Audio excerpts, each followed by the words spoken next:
حضرت سعد بن معاذ رضی اللہ تعالیٰ عنہ نبی پاک صلی اللہ علیہ وسلم کے پاس آئے تو ان کے قبیلے کے کچھ نوجوان بھی وہاں بیٹھے تھے. حضرت سعد بن معاذ ان میں سے بوڑھے تھے, بزرگ تھے, اور جب وہ آئے تو وہ نوجوان بیٹھے رہے. نبی کریم صلی اللہ تعالیٰ علیہ وآلہ وسلم نے پہلے ان نوجوانوں کو دیکھا, جناب ساتھ کچھ دیر رہے اور چلے گئے. تو اللہ کے رسول علیہ السلام نے فرمایا تمہارے قبیلے کا بڑا تھا, تم نے اٹھ کے استقبال ہی نہیں کیا, تم نے توجہ ہی نہیں کی, تم نے اعزاز ہی نہیں دیا, تم نے یہ خیال نہیں کیا کہ ایک بڑا آیا ہے, تم نے اس کو تکلیف دی. اعزاز اکرام, بھائی کیا حرج ہوتا ہے تھوڑا سا اگر کسی بزرگ کو جگہ آگے دے دی جائے؟ اس میں کیا فرق پڑتا ہے کہ اگر آپ کسی لائن میں لگے ہوئے ہیں تو کسی بوڑھے کو کہیں کہ جناب بابا جی آپ آ جائیں. اور میرے بھائی کون سا وجود کا کوئی حصہ ٹوٹ جاتا ہے اگر کسی ضعیف کو, کسی بوڑھے کو یہ کہا جائے کہ آپ لائن سے نکل جائیں اور یہ بل مجھے دے دے میں جمع کرا دیتا ہوں؟ کیا تکلیف ہوتی؟ ہمارے ہاں تو بوڑھوں کی چارپائیاں گھر میں علیحدہ رہتی ہیں, الگ رہتی. بیٹا اے سی والے کمرے سے نکلتا ہے اور وضاحت دیتا ہے ہر آنے جانے والوں کو کہ ابا جی کی ہڈیاں درد کرتی ہیں لہذا وہ اے سی والے کمرے میں رہنا پسند نہیں کرتے. تو میں تو کہتا ہوں کہ یہ وضاحت آپ کو کیوں دینی پڑی؟ یہ بات تو ابا جی کو کرنی چاہیے تھی. یہ وضاحت جو آپ نے دی ہے یہ تو ابا جی کے دینے والی وضاحت تھی, آپ نے کیوں دی؟ ابا جی کے لیے اس طرح کا کمرہ ہے گھر میں جس طرح کا سٹور ہوتا ہے نا پرانے کپڑے رکھنے والا, وہ کمرہ ہے. حدیث سنانے لگا ہوں, اللہ کرے آپ کو یاد رہ جائے, اللہ کرے آپ کو یاد رہے. مشکات کی حدیث ہے, بڑے خوبصورت لفظ ہیں. میرے نبی کریم علیہ الصلوۃ والسلام نے فرمایا رب جو تمہیں روزی دیتا ہے نا یہ تمہارے ضعیفوں کی برکت سے دیتا ہے. وہ جو 90 سال کی اماں گھر میں ضعیف پڑی ہے نا اسے سکریب کا مال نہ سمجھنا. تیرے اوپر جو خدا کا کرم برس رہا ہے تو اس بوڑھی کی وجہ سے برس رہا ہے, اس بوڑھی کی وجہ سے برس رہا ہے. اور نبی کریم علیہ الصلوۃ والسلام نے ارشاد فرمایا سن اور یاد رکھ, فرمایا رب تم سے ناراض ہوتا ہے, وہ بارشیں روکنا چاہتا ہے, تمہیں قحط میں مبتلا کرنا چاہتا ہے, لیکن تمہارے ضعیفوں کے سبب تمہیں بارشیں عطا کر دیتا ہے, تمہارے کمزوروں کے. اس کمزور سے کوئی بیمار بھی مراد لیا جا سکتا ہے, عورت اور بچی بھی مراد لی جا سکتی ہے, بوڑھے لوگ بھی مراد لیے ہیں شارحین حدیث نے. ان کے سبب سے اللہ تم پر بارشیں برساتا ہے. تو جو تیرے لیے ذریعہ بخشش ہیں, جو تیرے گھر میں رزق آنے کا سبب ہے, ان کی باتیں تو لگتی ہیں بری, ان کو تو حکا دے کونے میں بٹھا دیا ہے. اور اگر کبھی دل کرے تو تعارف کراتے ہیں آنے والے مہمانوں سے کہ یہ ابا جی ہیں, اس سے زیادہ کوئی ان کا گھر میں کردار نظر نہیں آتا. یہ ظلم ہے, یہ زیادتی ہے. بوڑھوں کا اکرام کرنا, ان کو پیار دینا, ان کو اعزاز دینا, ان کو ہمیشہ سربراہ بنا کے رکھنا, ان کے ساتھ اس طرح کا رویہ رکھنا کہ جیسے کسی بڑے شان والے آدمی. میں اکثر یہ روتا ہوں, میں کہتا ہوں کہ ابے کی بھی عزت ہو سکتی ہے پر شرط یہ ہے کہ ابا امیر ہونا چاہیے. اگر تو ہو نا 6-7 مربع زمین کا مالک تو پھر تو پوتے کیا پڑ پوتے بھی پیر دباتے ہیں. لیکن اگر اس بوڑھے بیچارے کو بچوں سے خرچہ لینا پڑے تو پھر اس بیچارے کی کوئی حیثیت. ہمارے استاد ایک بات سنایا کرتے تھے, وہ کہتے تھے کہ ایک آدمی نے دعوت پکائی ولیمے کی تو اس نے باہر پہرے دار کھڑے کیے, کہا کوئی غریب آدمی نہ اندر آئے, سارے امیر ہی آئے. اور میرا تجربہ یہ ہے کہ اب غریبوں کو شوق ہو گیا امیروں کو دعوت دینے کا. ناراض تو نہیں ہو گئے آپ لوگ؟ یہ میں تجربے کی بات کر رہا ہوں. کبھی کسی غریب کے فنکشن میں جانے کا اتفاق ہوتا ہے نا تو مجھے یوں لگتا ہے کہ اس کا دل تھا کہ غریب کوئی بھی نہ آئے. غریب کو دعوت دینا پسند ہے, تو امیر تو پہلے نہیں اسے بلاتا, تو پھر بلائے گا کون؟ اس نے سیٹھ صاحب نے ولیمہ اپنے بیٹے کا کیا تو باہر جو پہرے دار تھے ان سے کہا کہ کوئی غریب آدمی اندر نہ آئے, امیر بندے صرف. اور نبی پاک صلی اللہ علیہ وسلم نے ایسے ولیمے پر لعنت برسائی ہے, فرمایا لعنتیا وہ دعوت جس میں صرف امیر آئیں اور غریب نہ آئیں.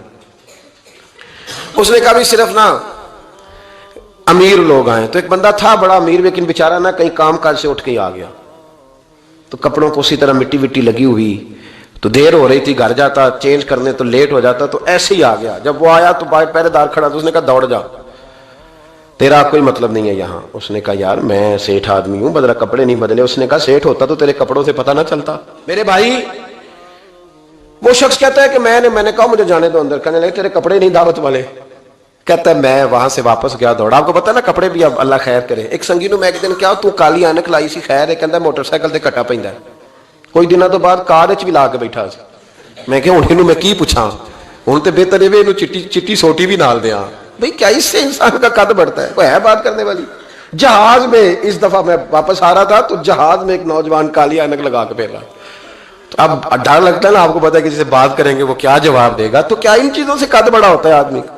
کہ وہ تھوڑا سا جناب مطلب باہر آئے. مجھے تو کمزور لگتے ہیں ایسے لوگ.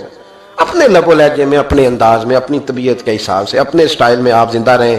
یہ سچ ہے اور یہ اصل ہے.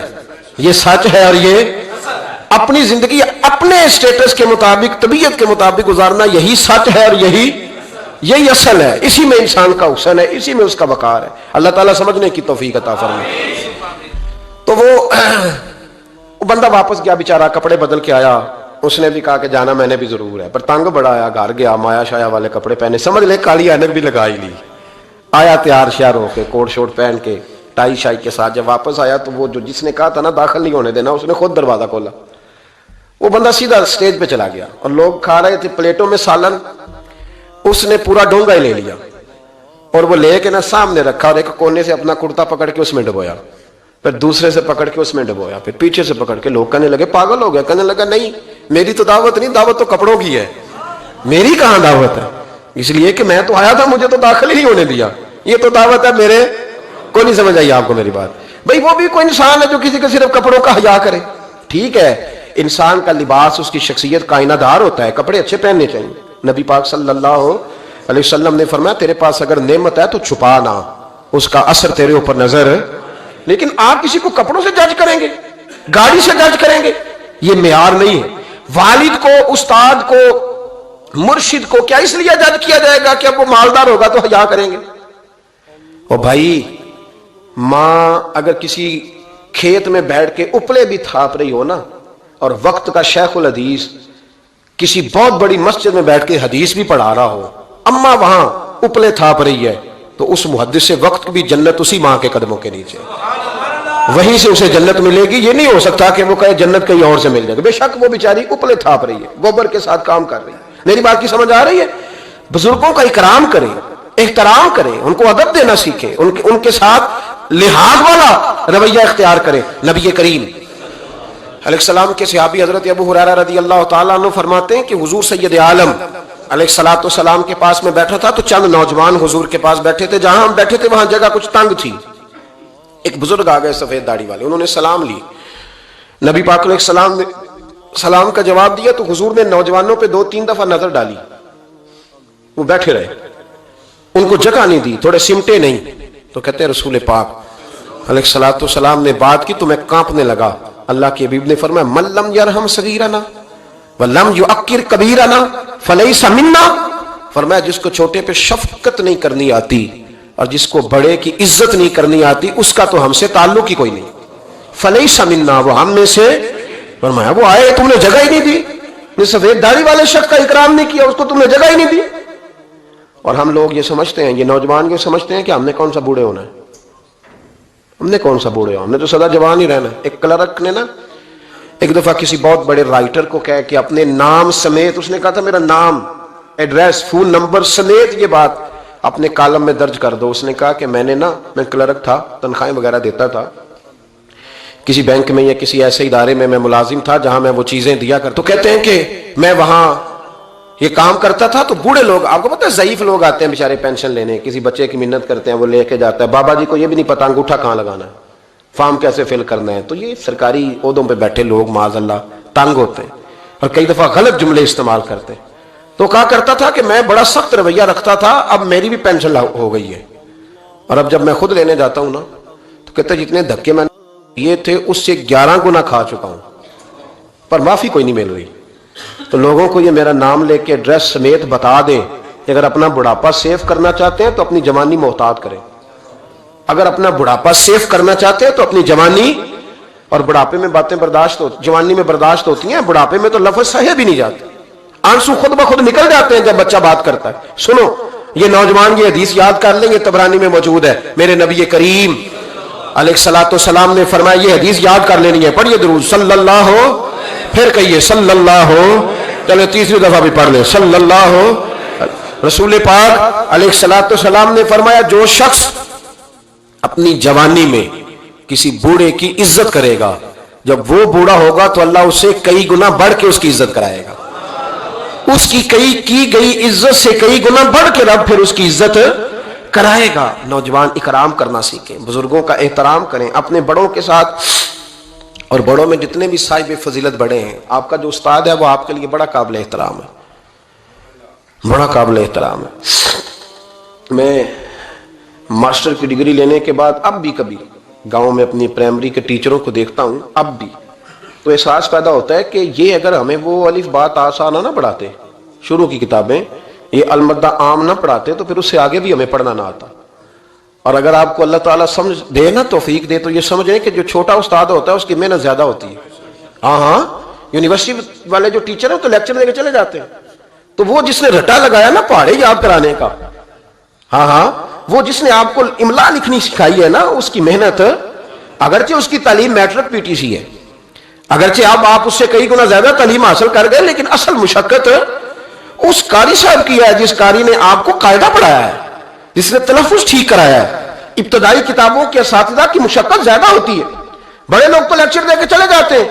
تو بھائی ادب کرنا سیکھیں۔ میرے رسول پاک صلی اللہ علیہ وسلم نے ارشاد فرمایا، حضور فرمانے لگے، ایک تیرا باپ وہ ہے جس کی صلب سے تو پیدا ہوا، اور ایک تیرا باپ وہ ہے جس نے اپنی بیٹی دے کے تجھے بیٹا بنایا، اور فرمایا ایک تیرا باپ وہ ہے جس نے تجھے تعلیم دی، وہ تیرا باپ ہے، اس کا اکرام کر، اس کا ادب۔ اور حضرت مولا علی شیر خدا نے تو شیروں جیسی بات ہی کر دی۔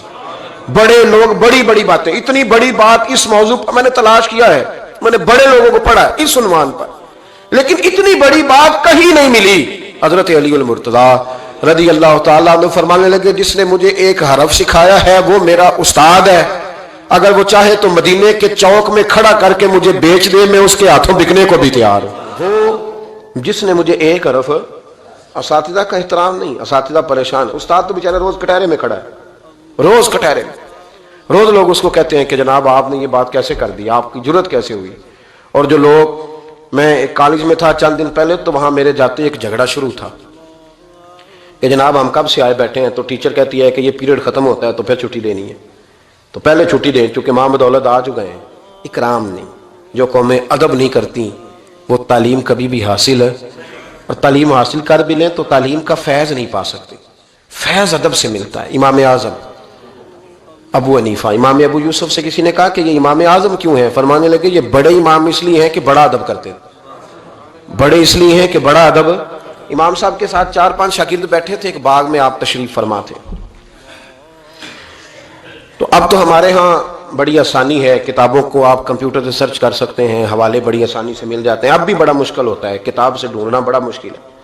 ہم اپنے طالب علموں کو کبھی کہتے ہیں نا صرف کتاب ہی ڈھونڈ کے دے دو، تو وہ کہتے ہیں جی اس کو آپ لگایا ہی حروف ترجیح کے حساب سے کریں تاکہ ہمیں یہ مشقت نہ کرنی پڑے۔ آپ اس کو حروف ترجیح کے مشورے دیتے ہیں۔ کوئی کہتا ہے جی آپ فن کے لحاظ سے کتابیں حدیث علیحدہ رکھا کریں، تفسیر علیحدہ رکھا کریں تاکہ ہمیں کوئی حرکت نہ کرنی پڑے، مشورے دیتے ہیں۔ چلو اچھے بچے بھی ہوتے ہیں، سارا کچھ ساتھ ساتھ ہی ہے۔